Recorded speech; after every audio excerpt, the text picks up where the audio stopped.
Just a few hours ago, the FAA issued and then lifted a nationwide ground stop for American Airlines after a technical issue. Take a look at these planes outside their gates. This is at Charlotte International Airport in North Carolina. Something extraordinary is happening at American airports, and it's not simply canceled flights or delayed departures. It's a quiet, strategic withdrawal. Major international airlines are gradually quitting routes into the United States with no fanfare, no news releases, and little response from Washington. In recent months, airlines like Play Airlines, Air Canada, WestJet, and even Lufthansa have reduced their operations, canceling scores of flights and leaving facilities they had struggled to obtain. This isn't just momentary instability produced by a pandemic or volcanic ash cloud. This is a deeper message, an economic signal shrouded in silence. The United States, once considered the beating heart of global aviation, is now viewed as a financial danger rather than a development potential. Airlines are not responding to travel bans, protests, or sanctions. They are reacting to something considerably more disturbing, figures that no longer make sense. And while Americans continue to fly out, booking European holidays and business trips, return travel is declining. Canadian and European bookings to the United States have decreased by more than 70% in certain important areas. Hundreds of thousands of seats have just vanished. The whole airport terminals are going dark.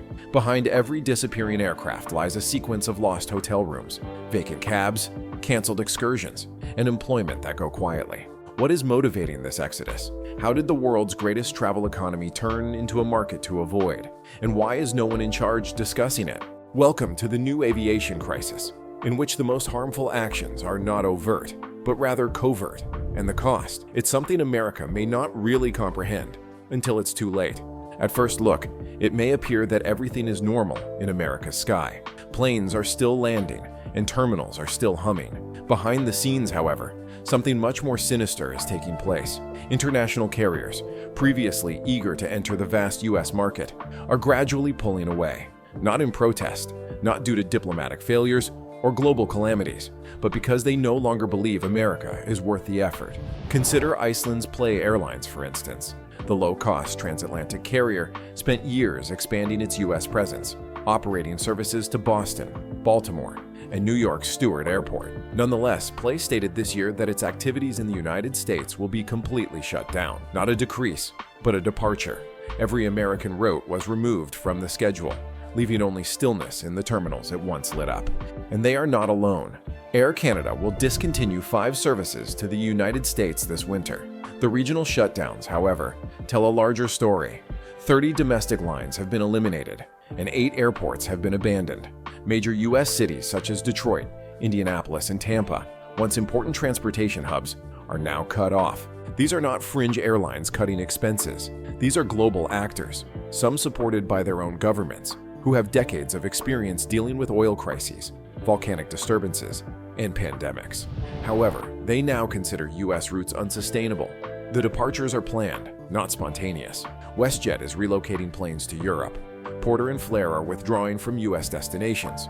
Lufthansa and Air France are reducing capacity without so much as a news notice. There is no dramatic statement or high-stakes meeting to justify the withdrawal. This is a retreat with no headlines, terminal by terminal, gate by gate. Flights are just vanishing, and nobody in Washington seemed to be asking why. But silence speaks volumes. The world's faith in American aviation is dwindling, and the withdrawal is just increasing in speed. Looking at the flight cutbacks on paper, they appear to be straightforward business choices. No boycotts. There are no punishments. There are no diplomatic spats. But that is precisely what makes them more frightening. Airlines aren't reacting to politics. They're responding to numbers, but the math no longer works.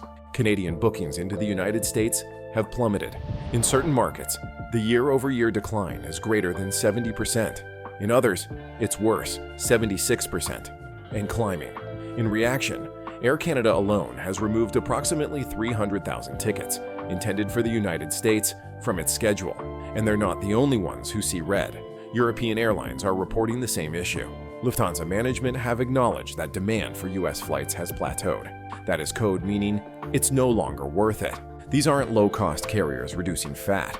These are legacy airlines with government support, worldwide reach, and long-haul fleets. Nonetheless, they're relocating planes away from America, Aircraft that were formerly headed for U.S. locations are now being redirected to Asia and intra-Europe flights, where demand is consistent and revenues are predictable. Forward-booking data confirms this pattern.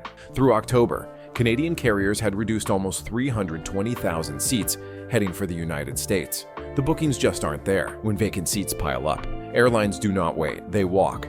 This isn't about fear or emotions. It's about the margins. The United States market, previously seen as a backbone of world aviation, is today considered a financial burden. These airlines aren't departing because they're upset. They are going because they have had enough of losing money. The unsettling element is that no formal effort has been made to halt the bleeding. There's no stimulation. There is no diplomatic push. There is no federal reaction. The administration remains mute. However, the boardrooms have had their say. They have determined that America is no longer a safe bet. When an airline cancels a route, it does more than merely remove a line from the departure board. It's a domino effect that extends well beyond the airport gates. Cities throughout the United States that formerly relied heavily on overseas travel are gradually unraveling. Take Buffalo, New York. Known for its cross-border commerce with Canada, it used to rely on weekend shoppers and travelers. However, with fewer flights and declining Canadian demand, hotel revenues have fallen by double digits. In Tampa, entire international gates are now left idle for months at a time. Customs desks are unoccupied. The terminals are dark. In Detroit and Seattle, retail spending surrounding airports has decreased by more than 12%. These aren't simply statistics. They have lost their wages. Every canceled flight results in fewer visitors, which implies fewer meals out, taxi rides, and museum visits. It means hotel rooms go unoccupied, bellhops get unpaid, and housekeepers lose time. Even airport parking garages and rental vehicle kiosks are feeling the impact. It's a chain reaction, with each connection shattering. Cities suffer even greater losses. Tourism tax, which were once a solid source of local income, are now in decline. Budgets that relied on overseas visitors are currently in crisis mode. And for airport officials, the hit is terrible. Many had invested billions of dollars on terminal expansion, anticipating that foreign traffic would continue to rise. Currently, those additions are underutilized. Real estate contracts are being breached. Joint ventures with foreign carriers are silently failing. What is the worst part? There is no formal warning. There is no official bulletin that notifies when a terminal will become outdated. But you can see it from the tarmac. A row of vacant gates, a customs wing gathering dust, and a city gradually losing its worldwide link. This is not merely a transportation issue. It's an economic meltdown, and it's occurring in plain sight. As North American and European airlines retreat, others go in, quickly and intelligently. Middle Eastern and Asian carriers are not only detecting the holes created by US-bound flight cuts, but also benefiting from them. Emirates, Qatar Airways, and Turkish Airlines have all increased their service to the United States, adding additional frequencies and expanding their network. However, they are not doing this to restore equilibrium. They are coming to take over the place that others have abandoned. This isn't simply a temporary solution. It's part of a longer-term strategy. Turkish Airlines is developing new routes that connect Europe and Asia without using US hubs. Qatar and Emirates are expanding their ties to Africa and Southeast Asia, reinforcing their position as global connectors. And while American airports are quiet, some airlines are breaking records for foreign reach. Even Chinese airlines are following suit, but they are completely ignoring the United States. Instead, they are constructing long-haul links to Africa, India, and other BRICS-aligned markets, therefore moving the aviation center of gravity away from America. What was the result? A rearrangement of the worldwide aviation map. The United States, long the gravitational force behind air travel, is gradually becoming a diversion rather than a destination. The flights are still flying, but not to New York, Los Angeles, or Chicago. They'll land in Dubai, Istanbul, and Shanghai. And as these competing airlines strengthen their hold on global routes, it becomes more difficult for American airports and towns to claw their way back. In aviation, losing prestige is difficult to restore. The longer this vacuum lasts, the more the globe reconfigures around it, and America's departure from center stage becomes permanent. This is not simply an aviation story. This is a warning. The silent departure of international airlines from American airports implies more than just a loss of flights. It also represents a shift in world confidence.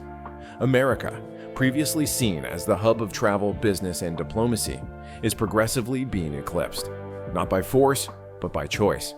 Each canceled route, darkened gate, and abandoned terminal reduces the country's worldwide importance. Fewer flights mean fewer economic transactions, cultural interactions, and overseas voices on American streets.